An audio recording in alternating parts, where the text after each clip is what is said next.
pojďte se podívat na moje první vícedenní závody, to je můj fitec, ponožky značkový, rajtky značkový i sandále, tady máme tohleto sáčko oděrovaný, který je top v těch patrech a nový boty, co jsem se nedávno koupila.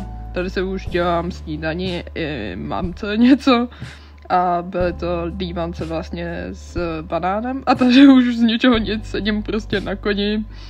Tady už závodím na Jarouškovi a tohle je vlastně Zetko a to jako nebylo teda bůh ví co, ale tak jako šlo to, nebylo to tak strašný a běželo to teda čistě. A užila jsem si to je asi hlavní.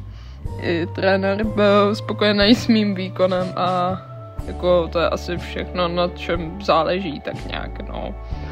No a potom jsem vlastně běžela ZL-ko a ZL-ko bylo taky moc fajn. ZL-ko bylo fakt jako hodně fajn. ZL-ko jsem si užila víc jak Z-ko, tam mi všechno, ale úplně všechno vycházelo. A přemýšlela jsem i chvíli, že půjdeme ještě výš další den, ale jako asi jsme si řekli, že prostě to není nejlepší nápad brát mladýho koně do vyšších a že ho necháme jako se víc usídlit v tom ZL-ku. Obzvlášť po tom, co jsme vlastně, nebo já jsem s ním moc nezávodila, takže jsme se prostě rozhodli tak, že bude lepší ho nechat v tom ZL-ku, protože to je jako jeho komfortní zóna a je to také lepší pro nás oba.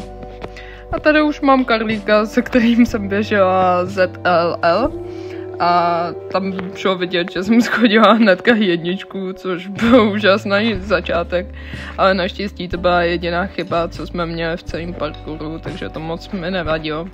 A jde dost vidět, že to je úplně jiný koník než Jára, protože ten vůbec neběží a je to s ním trošku obtížný, protože občas ho fakt musím donutit do těch skoků.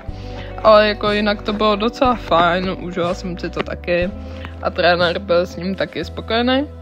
A tady už běžím vlastně 120, což jako je dobrý, protože minulý rok jsme skončili s ním na 120, takže mám radost, že to mohl běžet na druhých závodech. A tam vlastně udělal taky chybku přímo na tomhle skoku, ale to nám moc nevadilo, protože to je bazének a on prostě občas čumí, takže tam prostě nechal nožky a stát se to může. A tady jsem trošku už spala na těch posledních skocích, ale jinak to bylo fajn. Tady mám ještě oběd, palečinky ze vzduchu a tady jsem už doma.